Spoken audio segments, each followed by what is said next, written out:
Oh, well, morning again. Day 3.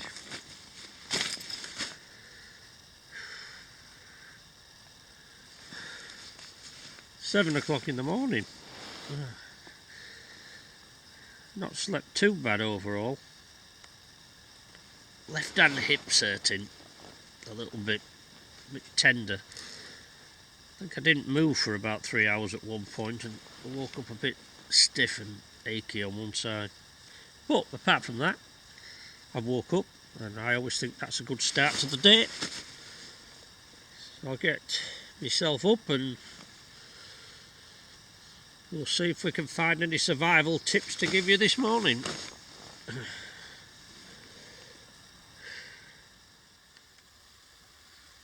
Now you might wonder why I come out and do this sort of thing. I guess there's 3 main things. 1, love of the countryside, and 2, the wildlife. Okay, we're a lot of wildlife at the moment, apart from me, but it's very exciting when you actually see something that you don't expect to see.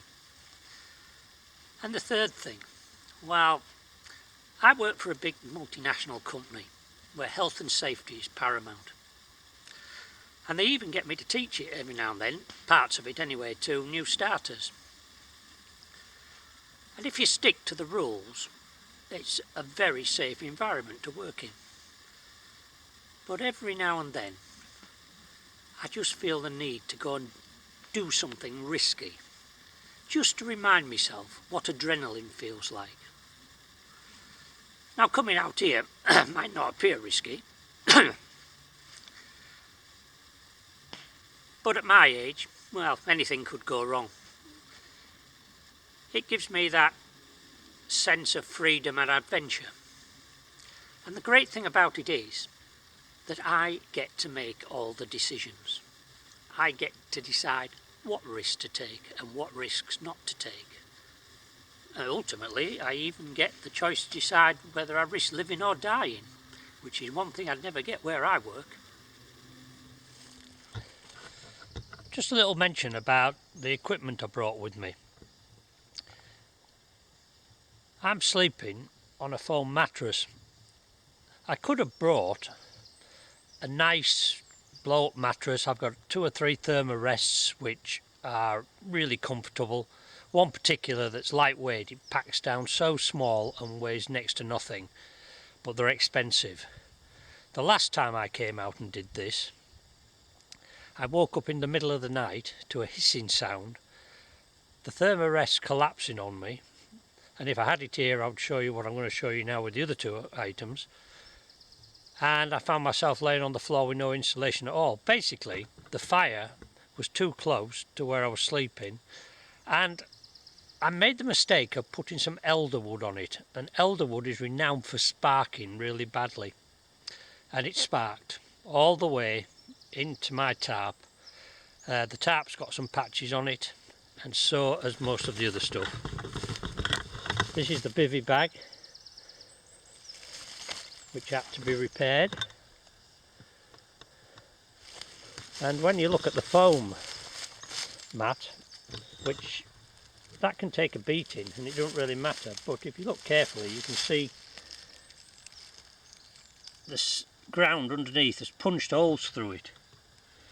Now, had that have been one of those thermarests, I'd have ended up very cold. Or fortunately, what I did in the last case, I was in a wood that was full of ferns, and I just went and cut loads of them down, and I made myself a bed about 6 inches thick, so I was fine. But yeah, you don't want to be bringing too expensive a kit with you when you might destroy it in front of the fire. We'll talk more about what I've damaged here later, and you'll see how having a fire isn't, as I mentioned earlier I believe, as glamorous as it seems. Well, the sun went in about half an hour ago and there's some dark weather rolling in. Now on the ground you've got to react to changing situations. I've had a faint telephone signal here, and I've just texted my wife to get an up-to-date weather report for this area, and apparently it's got it down for 40-mile-an-hour winds plus coming in after midday, which is only a few hours away. Now, one of the things that you're always supposed to do when you camp out in a forest is look up and check that there's no dead wood anywhere up there that's likely to fall on you, which can be tricky when you're sleeping in a tarp which requires to be attached to 2 trees. I've had a look, and this location would not be somewhere I'd be happy to camp in if there was going to be strong winds. So I'll show you what I mean, and then you'll probably realise why I'm going to move out of here.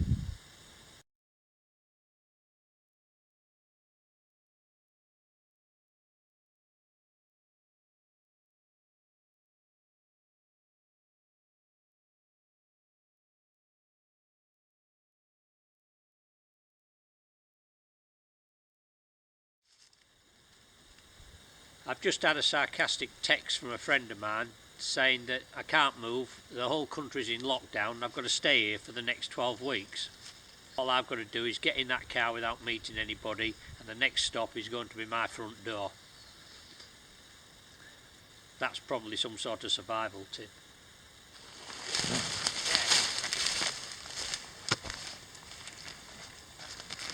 First job is to dismantle the fire, because I want to leave this site more or less looking like it did when I arrived. And I want to check 100% that the fire is out, that there's no embers still hot. If there is, we'll be taking a walk down to the pond, get some more water to make sure that there is no chance of a fire starting after I've left.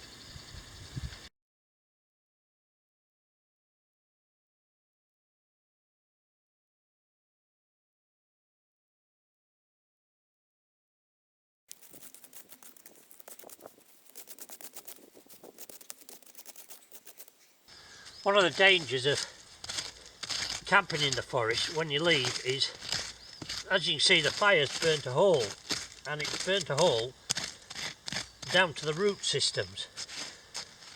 Now, what I should do initially is I should have dug down far enough to get down to the soil before I started the fire, but when I arrived here I was so exhausted and the ground was so hard I couldn't quite build up the energy to do it. You could call that sloppy, but you can very easily set fire to these roots from the trees that are close to the surface, and then that can spread. It hasn't happened in this case. I didn't think it would because the ground was quite damp when we got in. But scraping around in here now, I'm happy that there is nothing in there that's likely to catch fire again. Well, I've brought camp. Hopefully I'm leaving it in a similar condition to what I found it. As you can see, I've had to change gear. Rain's coming in now. We're going to make our way back towards the car and we'll see how long that takes. I'm going to take a slightly different route. It should be shorter, shouldn't be more than about 5.5 miles, but we'll see how we go.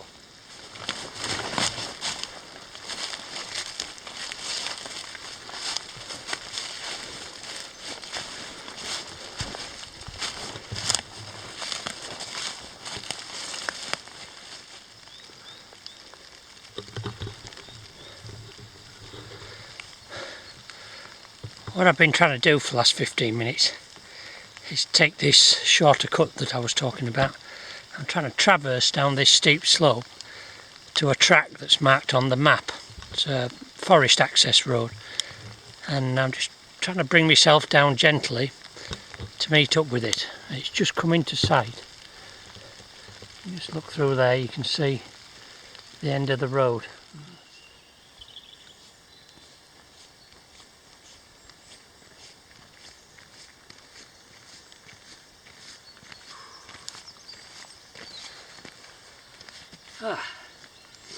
I've come about 1.5 miles. You can see I've got on the track now. Just come uphill a little bit, and there's a long downhill stretch which I'm really looking forward to. It's not raining really, just an odd bit of drizzle.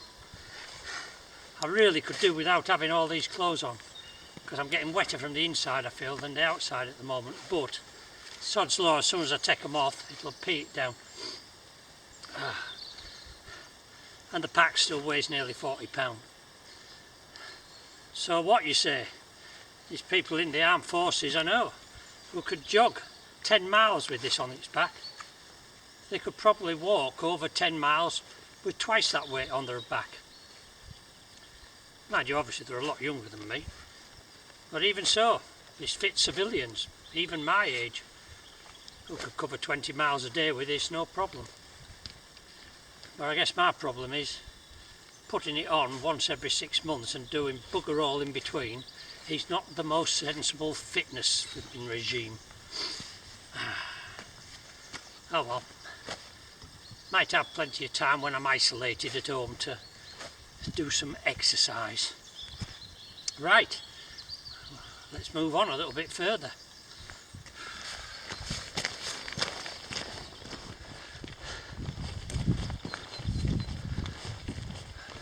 Been going for about 1.25 hours now. I finally made it onto a proper road. I say a proper road, it's still a forestry road, but proper road. Now I should stop for a bit of a rest about now, but I can smell the amber nectar, and I'm not talking about the stuff I was passing into a bottle back there. So I'm going to plod on and see if I can make it non-stop all the way to the car. And then, all I've got to do is a 5-hour drive. And that's where I'll meet up with my fridge, which my wife has been as sensible as she usually is. She'll have topped it up with some nice cold beers. One foot in front of the other.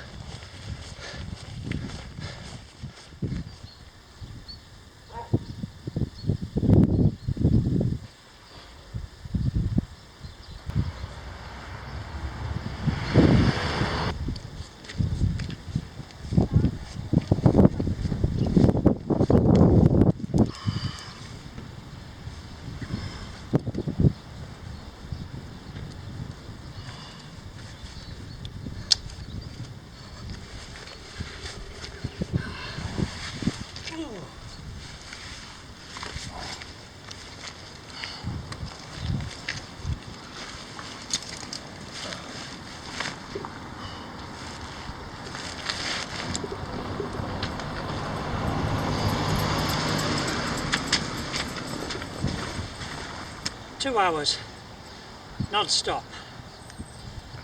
Oh, we'll wrap it up today and then we'll have a debrief tomorrow after I've had a good night's sleep in my own bed.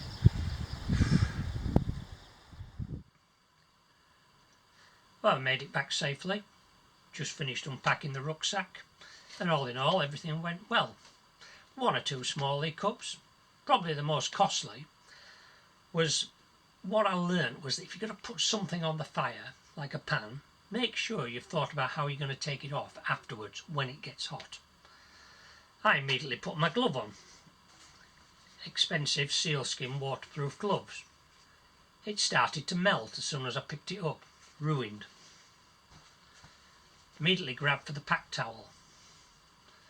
Nice piece of equipment, light, obviously synthetic. It started to melt. Ruined. Fortunately, the one thing that isn't ruined, because it's repairing slowly, is the first thing I tried was this. Hand. Not a good idea. Anyway, all went well, apart from those 2 or 3 minor hiccups. Now, you may say to yourself, why did I put myself through the discomfort of carrying that rucksack? Before I started the trip, I was very sceptical that I could. But the more sceptical I came, the more determined I was that I was going to do it anyway. I'll finish with a short story. My wife decided she wanted to do the coast to coast walk. Some bees to the west coast to Robin Hood's Bay on the east coast. 14 days, 190 miles across 3 national parks. She was overweight, unfit, and she was going to do it unsupported, carrying a 25-pound pack. Her friends and family didn't give her a cat in Chelsea else chance of finishing it.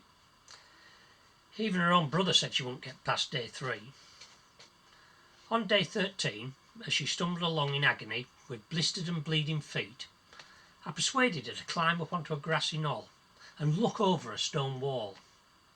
What she saw was the Bay Hotel, the end of the coast to coast walk. She burst into tears of relief and happiness, and that moment will stay for her for the rest of her life. The point I'm trying to make is that sometimes we need to get out of our comfort zone and push ourselves. It doesn't matter if you're sailing around the world single-handed, climbing Mount Everest, or just completing your first 5k fun run, or even baking your first Christmas cake. The sense of achievement will give you the confidence to face the challenges that we face in our day-to-day lives. Never think can't, always think I can.